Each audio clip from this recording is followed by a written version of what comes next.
Hello and welcome to Voice of the Province. I'm your host, Troy Glover. Today we have Kris Austin, leader of the People's Alliance of New Brunswick, in with us tonight.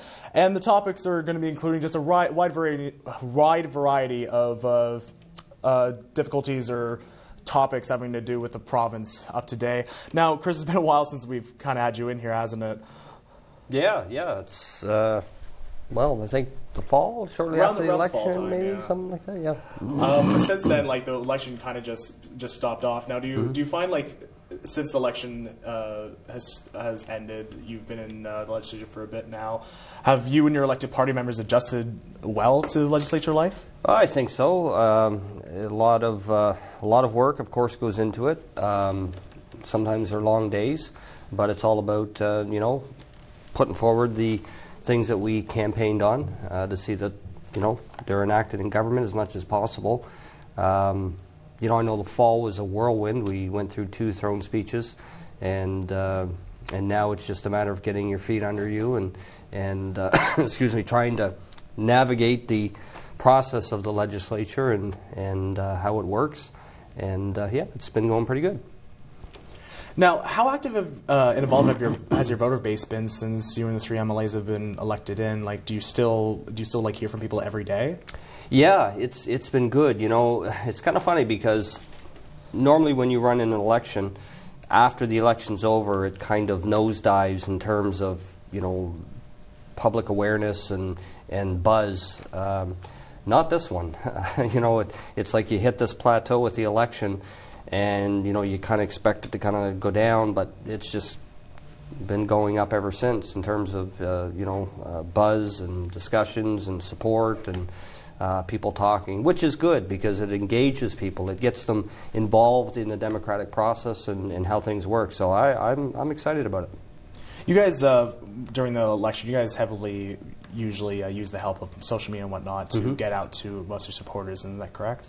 Yes, yeah, very much. Do you think that's probably one of the reasons as to why you have such a still strengthened voter base right now that still speaks to you every day? Yeah, definitely. I mean, mainstream media, at times is hit and miss. And one thing I like about social media is it's raw. It's unfiltered. It's kind of like this in a sense.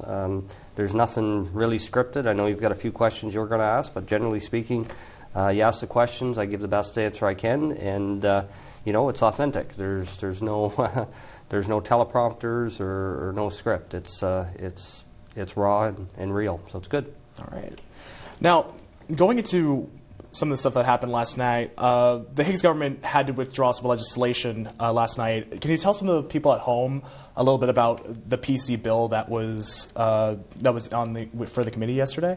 Well, I guess at the very center of it, committees of the past used to operate under a majority government situation. So the committee makeup was much like the Legislative Assembly makeup. So in a majority government, the committees were run by the government in power. And what happened, in that situation is you have the government which controls committees just like they control the government itself. So now, in a minority situation, that's been flipped. So now it's not the government that controls the committees. Now it's the other parties that control the committees. And unfortunately with this bill, there was a few things lumped in there that was reminiscent of majority governments. And I think, when we went to committee, we gave them a reminder that they're not operating under a majority situation anymore. This is a minority government, and it's important that we look through the bills that are presented in committee and that the other parties have some input and say on how it's delivered. Yeah, because we usually don't see this happening in committees usually. So I don't think we've ever seen it. Yeah, so like, with previous governments, like this hasn't happened. So do you think this is kind of revolutionary towards like how smaller parties are now having a bit more power in the province? It's exactly the way government's supposed to work. It's exactly the way committees are supposed to work. Excuse me. For example, I met with the Auditor General here a while back, and we were discussing some different things with government. And the Auditor General travels all over Canada and really the world of Western democracies and looks at how different governments operate, how committees are struck and how the process goes with committees in different governments and jurisdictions. And she made it very clear, and she said this before publicly, that the committee system in New Brunswick is broken, or has been broken, and for that reason, committees were controlled by the governing majority, and the opposition parties might as well not show up because you're not going to change anything. But again, in a minority situation, there's no one party that has control, so it really opens the doors to bills, to scrutiny, and to good solutions to come out and say, look, this doesn't make sense, why don't we change the wording of this, or let's take that out altogether and put this thing in, and you come to some type of consensus. That's the way committees are supposed to work. You're supposed to leave your colors behind when you go into the committee room, and now through a minority situation, that has to happen. So it's a positive step. Now, the Fiscal Transparency Accountability Act, which was pulled last night, did you think the bill itself was a good idea overall? I think the intent of the bill is good. I mean, obviously, we want government to be accountable, fiscally and otherwise, especially considering that New Brunswick is in the financial mess that it's in, and the decisions that have been made, governments after governments, that have gotten us to this place. So I think that, the very essence of the bill is good, but there are some things in there that kind of, you have to, somewhat question. Our biggest stickler, of course, was the election financing, accountability for political parties during election times and putting out their platforms. I don't think any political party is going to say they don't want accountability in their platforms. However, how you get to the objective of being accountable to the voter versus what we have now is, it's just a complete, the complexity of the paperwork, I'll put it to you this way, the complexity of the paperwork in the political financing for election platforms is just beyond the scope of, volunteers that are trying to be part of the democratic process, get ideas and thoughts out. And give you an example, in the last election, the previous government put forth this bill. They had a majority, so nobody could stop it. Mm-hmm. And what it essentially meant was that every item of your platform had to be costed out. Fine, nobody's going to argue that. The problem is when it's costed out, then it gets packaged into these forms that have to be filled out, which are very complex, very convoluted.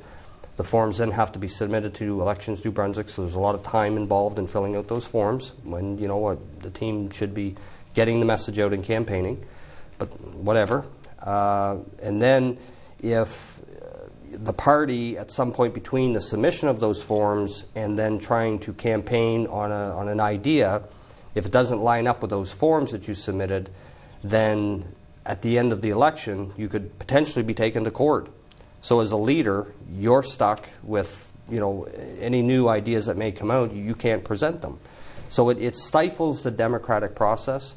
It creates a lot of unnecessary paperwork, and the government of the day has an advantage because the government of the day doesn't have to follow that procedure, because whatever announcements they make, they can simply say this is a government announcement and not a campaign announcement. So they put the other parties at a disadvantage when the government in power has the advantage of making government announcements. It's just a whole lot of gimmicks, a whole lot of just trying to bog down, especially the smaller parties, to be part of the process. Now, David Kuhn had several amendments to the bill before it was pulled, that he was going to suggest before it was pulled. Now, why do you think Higgs might have pulled the bill before anyone could vote on those amendments? Well, I mean, I think, unfortunately, they were acting like they're in a majority government. They figured they'd just come in and cram this through, and everybody would rubber stamp it, and off we would go. That's the way committees have always worked. So, they just expected it would be the same. We sent a very strong message, I think, with the other parties that that's not how this government works. Times are changing for the good, and it's time to change with them. So Mr. Kuhn made some amendments. I thought they were reasonable. I don't know to what extent we'll support all of them, but there's some things in there that I thought, kind of make sense. I met with Mr. Kuhn beforehand, and we talked about some of it. So, as we spend the next couple of weeks kind of going over these amendments, it gives the government, the opportunity to change the bill based on those amendments, bring it back to committee, and then we can debate and discuss it and either pass it or defeat it. Now, the penalization that was suggested in the bill where cabinet ministers will be penalized if the deficit wasn't brought down to a certain amount, at one point it was called a gimmick. Can you explain why it was called something like that? Well, again, it's one of these things where I get the intent. Okay, the intent is to make sure that going forward that governments are more accountable to how they balance, to what they do with the budget and whether they balance the books. I agree with that 100%. But when you get into these little things like, we're going to fine a minister, I don't know what it was, $2,000 or $2,500, if they don't hit a certain target or whatnot, I think it just takes away from the ability to do what needs to be done. My feeling is we have elections for a reason. If you're in government and you don't do what you're supposed to do and you don't get the books in order, then the electorate will boot you out and get another party in that will. And I think that's what we've seen over the last couple terms. So, we don't need to be cornered into a box with this willy-nilly legislation. What we need is governments to take this stuff serious. And, I do think, to their credit, the governing party is taking the book serious. They want, balanced books, possibly even a surplus. We support them on that. And I think we can do it without all this extra stuff to make it look like you're doing something. Now, do you have a guess on whether the government will bring the existing bill back and propose some amendments of their own, or do you think it's going to be kind of put on the back burners until it's resubmitted in March? No, we will be sitting again, I believe, here in the next couple of weeks. The bill will be brought back. But in that time, it gives us time, it gives the government time, the opposition parties time to kind of get those amendments into the bill, do some negotiation, and then again it goes back to committee. So even once it's back to committee, we all sit down in a committee room, we ask all the questions we want to ask, we can debate it back and forth, throw some comments out, and ultimately decide if the bill's good, we pass it, or at least get through that process, and if it's not, we don't. So it's democracy in play. Now, the minority government has been kind of going over a roller coaster since the election. Do you think voters understand that the system is functioning somewhat of how it probably should be, or do you think they're going to still have concerns as seeing the minority government as just ineffective?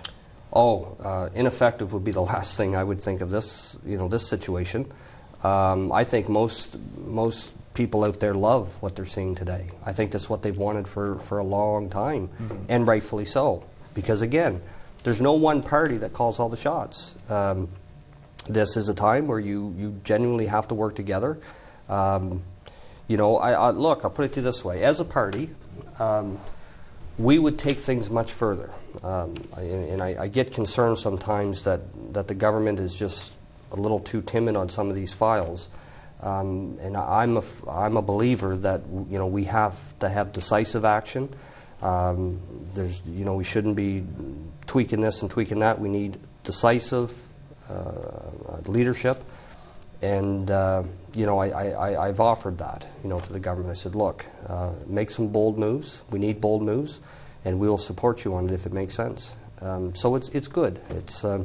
We've committed 18 months with this government, and unless something drastically goes wrong, I think we have that security for 18 months in the government, and again, it's an opportunity for all of us as parties to put aside our partisanship and find solutions. All right. Okay, we're going to move on from Fiscal Transparency Act now. Let's go talk about a bit about paramedics in the province. Now, within the situation in the province, the Minister of Health actually has recently announced a plan to give full-time jobs to temporary paramedics. Now, can you talk a bit about this plan? Mm-hmm. So here's the problem in New Brunswick. Because we have an Official Languages Act that completely, well, I shouldn't say completely, but depending on the view of the government, binds the hands of the government, you can't use reason and common sense. And unfortunately, what it amounts to is you have paramedics that are not bilingual that are working on 8 16-week shifts. They have no stability in their job. They have no security in their job. If they want to get a mortgage or whatnot, they can't because technically they don't have permanent full-time work. So that's been a major issue for us over the years, and we've talked to paramedics about this. And we said, look, regardless of what language you speak, you should be able to work in this province and provide delivery of service that they do, and they do it well. So we've been fighting all along.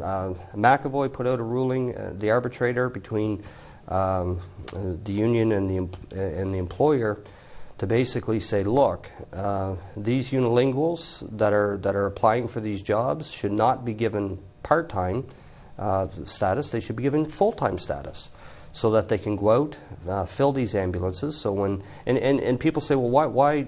I get people on the street sometimes. They'll say, well, why would I care whether a paramedic is part-time or full-time or what? I say you should care because it indirectly relates to response times in New Brunswick. So paramedics right now, their morale is at the bottom. They're discouraged, they're beaten down, they're fed up. City bus driver makes more money than a paramedic, so their pay is low. And then when you add all of the stress of the job, which most of us can imagine is an incredibly stressful job, you add language into the mix, and it just exasperates everything.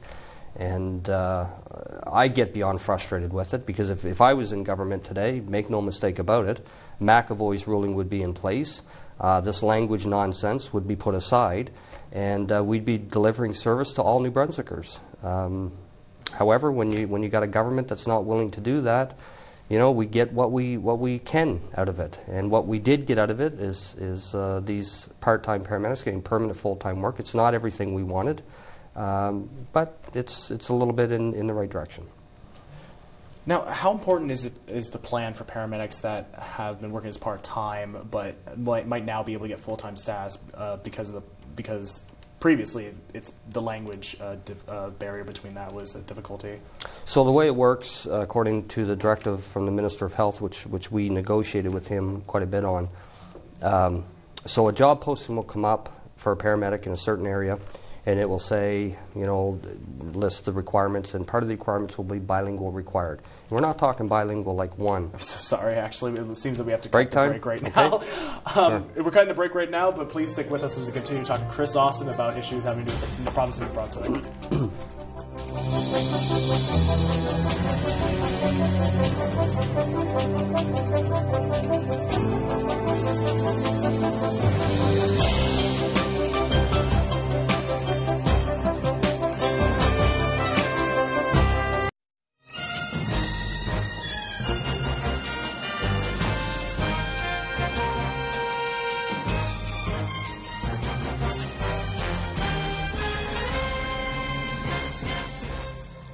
Hello and welcome back to the Voice of the Province. I'm your host, Troy Glover. Tonight we're talking to Kris Austin, leader of the People's Alliance of New Brunswick, and we're just covering a variety of topics having to do with the province.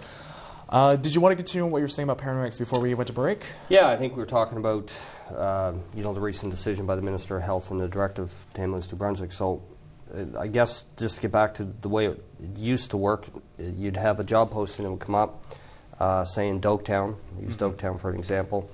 It would have in there, all the requirements to get that posting, and it would have bilingual required. And we're not talking, moderate bilingual. We're talking like 2+. And I talk to paramedics that go through this testing, and in the testing they don't ask questions related to medical issues or medical topics. Yeah, they'll talk about global events, they'll talk about moose hunting, they'll talk about all these sorts of things to try to gauge the person's language proficiency. And to me that just seems like ridiculous. So many of them can't pass it, so there's a very few that have a 2+ bilingual status when they apply for the job. So nonetheless, there's not enough bilingual paramedics, that's a fact. So they put bilingual required on the job. If no bilingual paramedics apply for that job in Doketown, then they'll go to the unilingual paramedics. So the unilingual paramedic will apply. Great, they got the job. Unfortunately, they've only got it, I believe it was 16 weeks. So they've got 16 weeks, and then they have to reapply either to the same spot or somewhere else. So they're never given permanent full-time work. You can imagine the instability in that and how you would feel as a unilingual paramedic. You'd feel like a second-class employee, and you're treated as such. So I wanted the arbitrator's ruling of McAvoy implemented. And basically what that did was said, if that person applies to get the permanent full-time work, you do away with the job posting, everybody moves on. If you get 2 unilingual paramedics in an ambulance that show up at a scene and there's a francophone that needs service in French, you have translation devices, you have a dedicated dispatcher, you have dedicated phone lines. There's all kinds of avenues that can be used to assist those unilingual paramedics if they even need it. I mean, most paramedics show up, they know what they've got to do. They don't even have to necessarily talk to you. They know what has to be done. They do their job and they do it well. They get you to the hospital. So to get back to the job posting, so they would apply, they only get 16 weeks. So what we were able to do is to take, instead of those unilingual paramedics getting 8 or 16 weeks work, now when they apply, they will get permanent full-time work.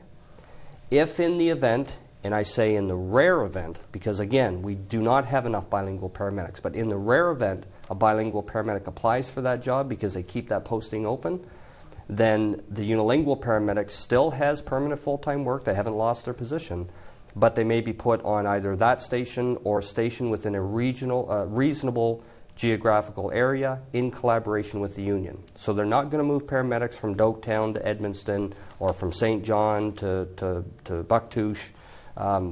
They've got to be within a reasonable geographical area. So it helps. It's a step in the right direction. Again, it's not as much as I would have done, but I'm not the government. I'm here to try to get as much as I can with only having 3 seats in the legislature. So it's somewhat of a win, but not as much as I would have liked. So it's so we were saying before about being posted from one area that you're working to somewhere like very far away in the province. Are you saying that this would make it so that necessarily won't happen? You're going to be a reasonable geographical location from where you are, so people won't have to actually move far away from their families or anything? Because I get calls from paramedics that were concerned about that. They're saying, well, look, oh, great, I've got permanent full-time work in Doketown, but if a bilingual paramedic applies, well, they're going to ship me God knows where, across the province. And I said, well, no, that's not what the directive says. It says within a reasonable geographical area. So if you're working in Doketown, you may have to work maybe on the outskirts of Doketown, a different station, maybe Boys Town, but it's got to be in a reasonable area within that area that you have the permanent full-time work. All right. Now, overall, what does this mean for ambulance coverage across the province? Well, it means that paramedics that are now permanent full-time, they're more eager to take shifts, take extra shifts. Hopefully it will increase morale among paramedics. I mean, look, Ambulance New Brunswick has been saying for quite some time that there's not enough paramedics in the province. And what I've heard is the opposite. I've been told there's all kinds of paramedics in New Brunswick. The problem is Ambulance New Brunswick is not hiring them on a permanent full-time basis.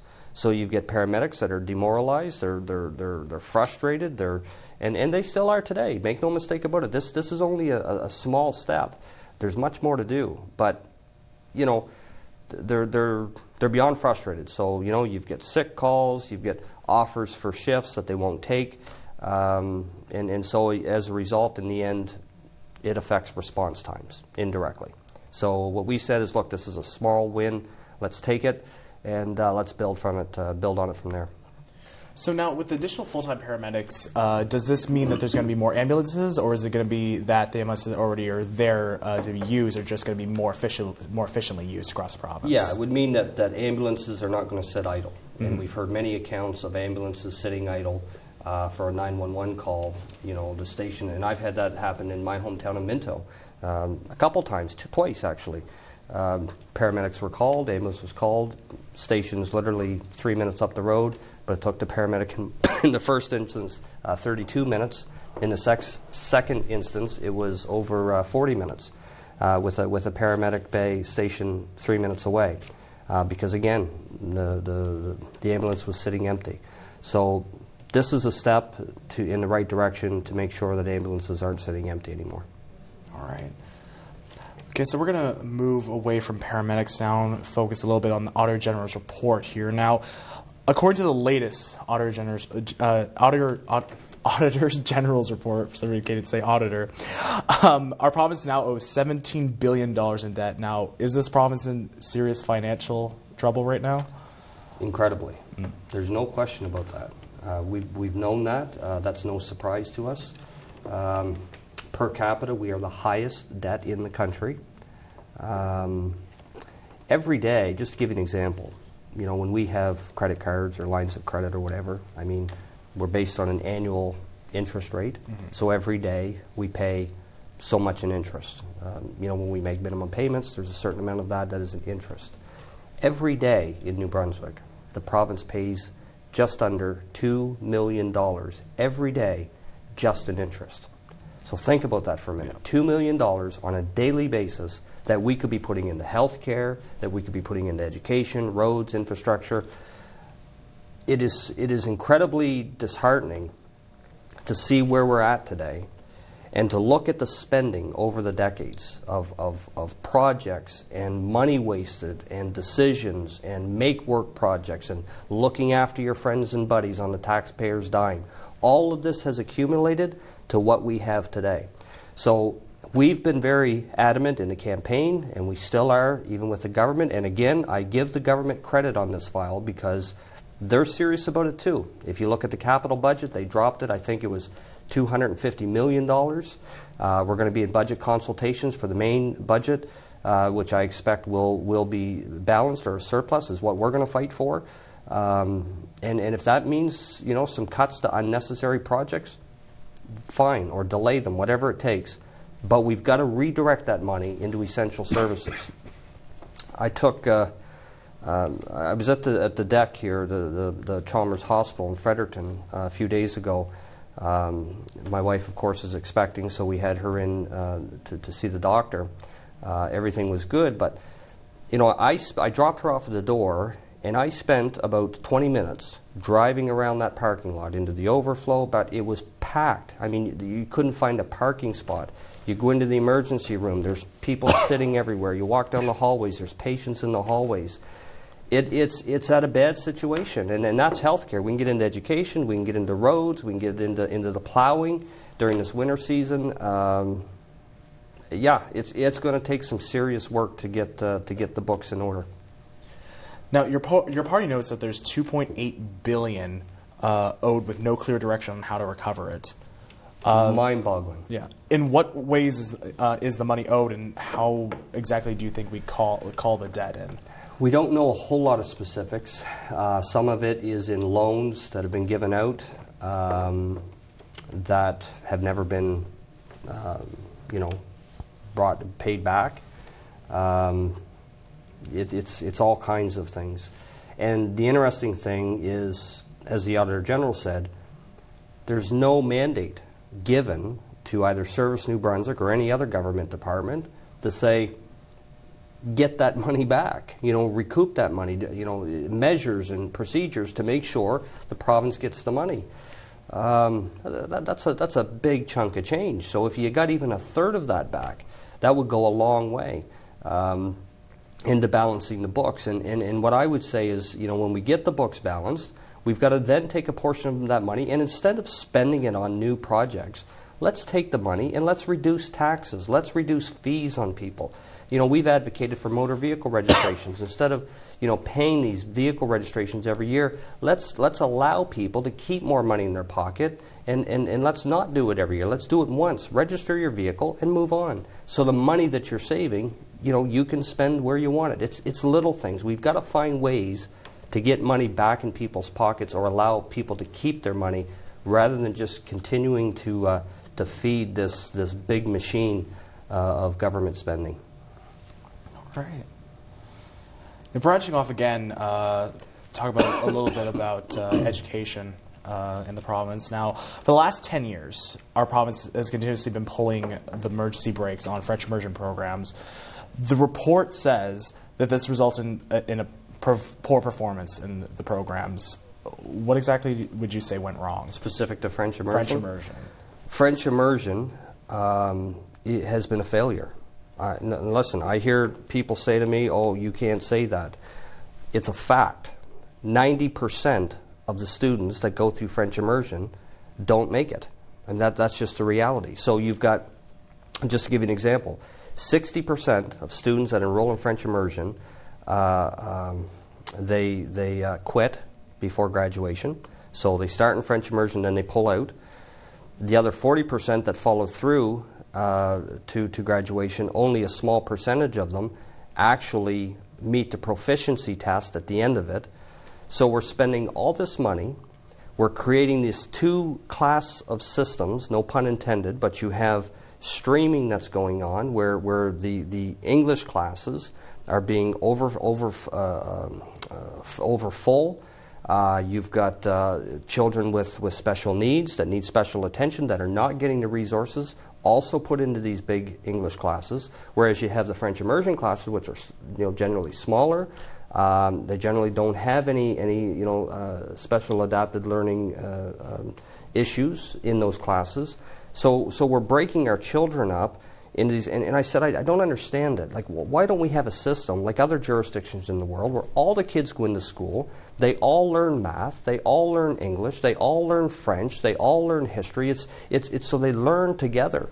It blows my mind how something statistically, based on the data, is such a failure, and it's been a failure. You can put it in grade 3, you can put it in grade 1, you can put it wherever you want. It's not working, and yet we continue to do it. I don't know. I don't get it. If it was any other department, if it was any other arm of government that had that dismal record, they'd can it in a second. But yet with this, because it's language, we just simply tiptoe around it. Now, there was a French immersion program that was changed from the 1980s. Why exactly, if you have information on, why exactly did we switch from the 1980 model of French immersion? I'm not familiar with the 80s version of French immersion. I'm not sure. All right. But if it had better success, I don't know. I guess you'd have to look at the data. Now, you were talking about how it's better to have everyone together and learning the same things and kind of learning it together in a group environment. Could you go in more detail about what this province could do to produce better bilingual students? Mm-hmm. But see, I think that's the issue. I mean, it's a valid question, but I'm not an educator, right? Mm-hmm. I'm a politician. I'm here to create policies for the province that will help all of New Brunswick, every New Brunswicker, French or English alike. And I think what we've got to do is we've got to stop as politicians telling the teachers how they should do things, telling the nurses how they should do things. We've got to get to a place where we've got to say, okay, education is something that educators should determine. And if you read the report, I think there was 37 major changes made in 35 years. So the MBTA is incredibly frustrated by it, as well as the schools, because they would bring this new program in, teachers would just start to get the feel of it, and by the time they got their feet under them on this new program, new government would come in, take that out, and put another one in, and it's just this constant cycle. Look, I want to stress this. You cannot blame the teachers for this mess. This is nothing more than politics gone bad, like everything else in this province, and we've got to get to a place as politicians to say, look, teachers, you take the lead on this, determine the best way to educate our kids, and we'll support you on that through the policies. All right. Now, branching off from the Auditor General's report there for a second, going on to the Francophonie Games that have been up and talked lately. Now, Prime Minister Trudeau was in the province, and he had suggested that the province needs to come forward with additional funding to save the Francophonie Games. Do you agree with this statement? I don't know what Mr. Trudeau was smoking before he came to New Brunswick, but that's the most ridiculous thing I've ever heard. You mean to tell me that in the midst of an increasing debt in this province, with a population that is on the down, more people leaving than coming in, when you talk about healthcare, I'd like Mr. Trudeau to go to some of the hospitals in our province and sit in a waiting room and then try to tell me that we should be spending $130 million on games. Like, what's wrong with his head? It's infuriating. You're the Prime Minister. You should be coming to New Brunswick and helping New Brunswick find ways to balance the books and to make sure money is allocated to essential programs. And think about this, Troy. Okay, so let's say the government and the federal government made this stupid move to spend $130 million on games, okay? Great. When it's all said and done, we're $130 million out as taxpayers. We have all this infrastructure around the province in different areas. What do we do with the infrastructure? What does the municipalities do with the infrastructure? Do you maintain it? Do you tear it down? What do you do with it? I'll tell you what, if those Francophonie games go through, we're going to be having some serious issues. All right. Well, we got to cut to break right now, and we'll continue this when we come back. Continue with us as we continue to talk about multiple topics and issues having to do with the province of New Brunswick.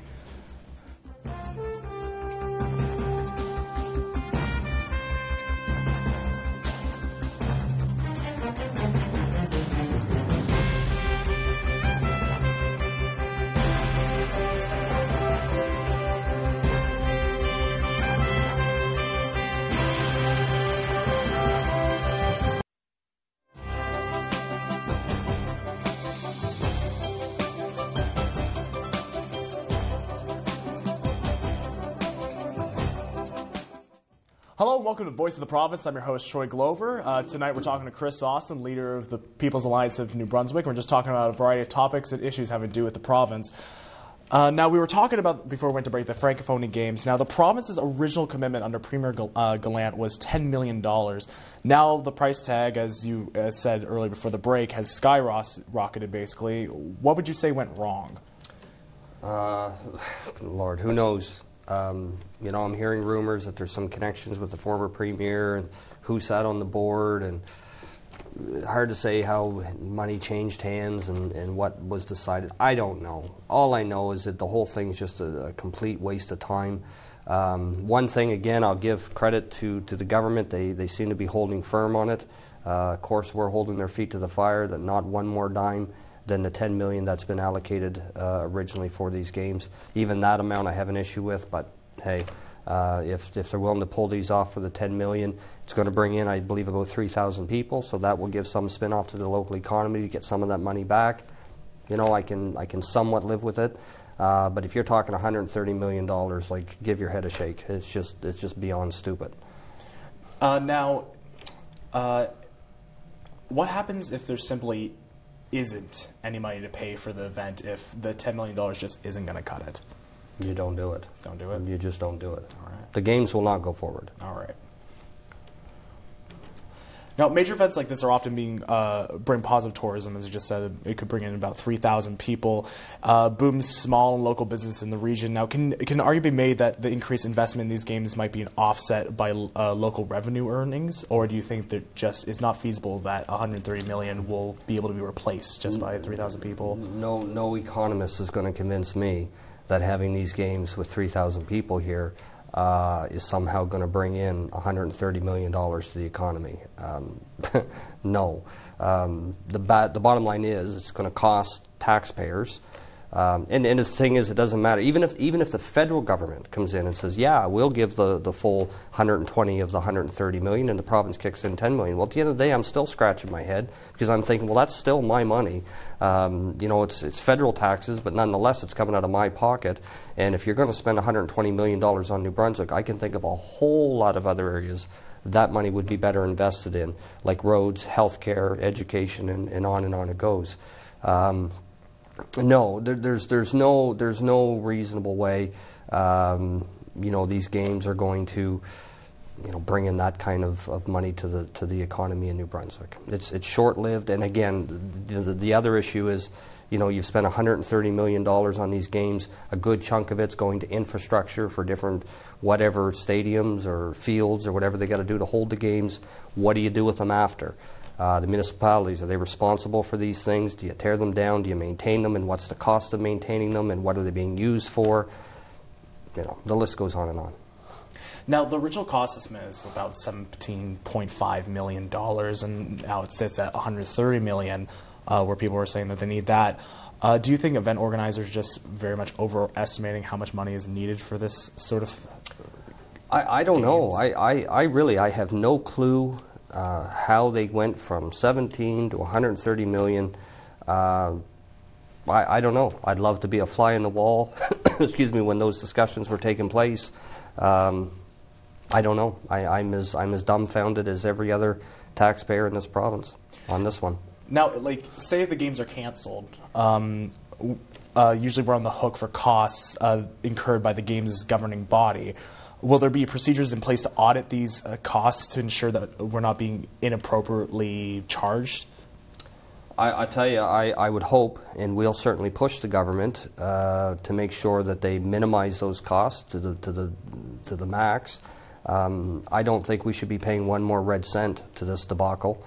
I think it's gotten too much traction in the media as it is, and I think it's just a waste of time to even discuss. As soon as they come out with $130 million, that was the final nail in the coffin for the games. Like I said, if they could have gone to 17 million or around that figure, I could have lived with it.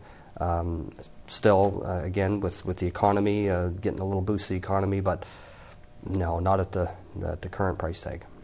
Now, at this point, do you think the government should just walk away, or should they stick to negotiations? No, they need to walk away. All right. Yep. Now, going off of that now, we're going to start talking about Crown land resources in the province. Now, last week, you called on the government to ensure Crown land resources aren't given to corporations without oversight and compensation. Now, can you talk a little bit about your statement about that? Well, there's potential for mining in different areas of the province, and there's one mine in particular where they're really looking at extracting the resources. And again, we want to see development in this province. We want to see, use of our resources, and as long as it's done, with private property owner rights in mind, with environment in mind. But just as importantly, I don't want to see our resources given away. I think we've spent a lot of time over the years giving away resources in the desperate attempt to create jobs. And I think what we've got to do is we've got to turn the tide on that and say, look, we want you to come, as a company and create jobs and extract some of these resources responsibly, but you are going to pay a royalty on anything that's above the ground or anything that's below the ground. These resources belong to me, they belong to you, they belong to every viewer and every taxpayer in this province. And look, we need the money. So it was a way for us to let the public know, as well as the government, that when we go forward on resources, that we expect the government to receive royalties off them. So some people would say that we're giving, like, a lot of times we're giving out resources without getting proper compensation. Now, in these situations with the proper compensation, what would you say that would be? Well, and that has to be negotiated. I Yeah. mean, there has to be a certain percentage there where you say, look, there's some infrastructure that has to be put in place. The companies may need, a couple years, to help get that and get those resources, infrastructure in place to extract the resources. So we're not asking government to be unreasonable, because you don't want to be so unreasonable that you drive, these businesses away. But you got to be good negotiators so that, you get them to come, that they can create the jobs, but that the taxpayer in the province gets a portion of the resources extracted that goes back into the coffers. How much that is, I don't know. I mean, that's something that I think on a very specific level that governments have to negotiate to make sure that we're fairly compensated. Now, would you agree with some people that might state that the cost of doing business is sometimes letting things like oversight and compensation go, and the willingness to produce a job for the province? No. I think, and I get that, I've heard that argument before, yeah. But other jurisdictions don't do that. Mm-hmm. If you look at Danny Williams in Newfoundland, when he was premier, he didn't play those games. They came to the table, he said, here's the royalty that you're going to pay, here's how, we expect you to do it. And sometimes they would walk away. But shortly thereafter, they would come back to the table. And, he played a part in helping to start to turn that province around. Still has his challenges, of course, but he certainly left his mark, and he made sure that the people of Newfoundland, got the royalties that was due to them based on the extraction of any resources within their jurisdiction. So I think New Brunswick's got to do the same thing. We need good negotiators that can, entice these companies to come, but make sure we hold a firm line to say we expect a certain amount of royalties to come back to the people. Especially with us in a province where New Brunswickers, we're usually talking about how many resources we have here, like natural resources. We do. We've got beautiful resources here. Exactly. And so what you're saying is that if someone wants to come in to start to conduct their business, they should be willing to pay what they need to pay to have access to our resources. Well, look, at the end of the day, when they're extracting the resources, they're doing it to make money. They're not non-profit companies. Mm-hmm. They're in it to make money. And if you look at a lot of these companies, they're making a lot of money off of the extraction of resources. So it's not too much to say, when you're here, you're going to pay taxes, and when you're here and you extract our resources, we are going to get a chunk of that to come back into general revenue. I don't think that's unreasonable. Now, if we provide resources with little to no compensation and offer tax breaks to companies to develop said resources, is that good for the province? Well, we've advocated for before in terms of small business, is that if a small business were to come to New Brunswick and set up, we would offer a temporary tax incentive. So, and the way I look at it is, this business wasn't here before, now they're here, so we're going to give them 2 or 3 years of no taxes. Year 3, you start to gradually get up to the tax rate of small business by year 5. And by year 5, now you're paying taxes into a system where you weren't here before. So if it's an enticement to get them here, fine. But when it comes to resources, that's a totally different thing, because resources are about taking something off of the land that is valuable to that company and valuable on a global scale. So 2 different things, and I think proper royalties, fair taxes is important. All right. So branching off once again, there's been some talk about the party and the ending of animal cruelty. Can you talk a bit about that? Well, look, we've heard reports in the media recently about some pretty disgusting things when it comes to domestic pets. It really, when you read the accounts, there's the element of neglect, which is terrible, and then there's the element of just downright torture. And you think that anybody in society that can torture an animal, a domestic animal to that effect, or any animal, there's something wrong with them, obviously. And we feel like it's just a matter of time before those traits start to develop in society at large by that individual. So we want to see tough measures. We met with animal activist groups actually today, had some good discussions, and their issue is not so much with legislation, excuse me, their issue is with regulation. And they brought some very good points. And it's got to be balanced. We've got to look at animal regulation. If you have a pet, to make sure that you use common sense and treat the pet decently. I don't think it's reasonable to come in and say every pet should have have regulations that create this overkill. But there should be some basic common sense things that any rational person, pet owner, would say, yes, this you need food, the animal needs water. There's tethering laws that need to be adhered to. Just some common sense things. We're not looking for anything crazy out there, but some reasonable things that I think can make it better. Are there already some tough laws in the books or on the rocks right now for animal cruelty in the province? Yeah, there are. There's some good legislation in there that certainly cracks down when you talk about severe abuse or neglect. And that's what I say. I'm starting to learn that it's maybe not so much the legislation as much as it is the regulation of that, and as well as the enforcement. To make sure that animal control officers are able to go out, do what they need to do in extreme cases. We don't want to over-police, obviously, the pet population.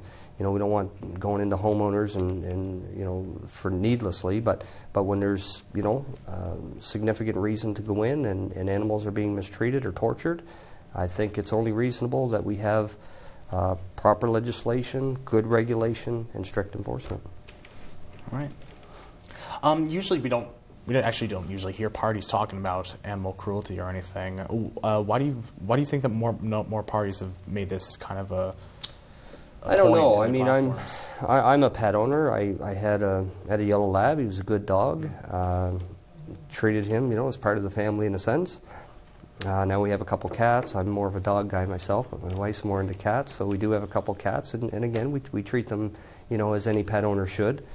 And I do think it's important because I think one angle is it's how you can torture an animal is sick in and of itself, but it says more to the individual, and that's what worries me is, if you're going to do that to an animal, how long before you start manifesting that in society at large? So it needs to be looked at.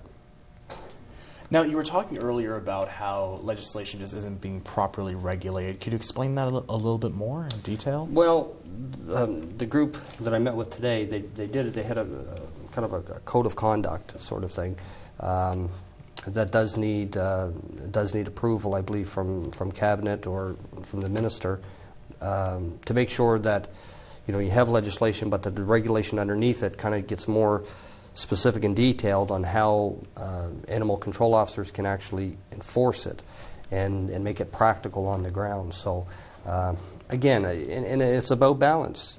I think anytime government creates laws or regulations, you got to do it you got to be objective. You got to step back and say, okay, does this balance out? Is it reasonable? Because you don't want to overkill and get to a place where you've got everything on a whack. So it's about balance, finding that middle ground, and giving the SPCA the resources that they need to be able to do what they do. Now, going to a broader sense, having to do with the province right now, we're new into after the election.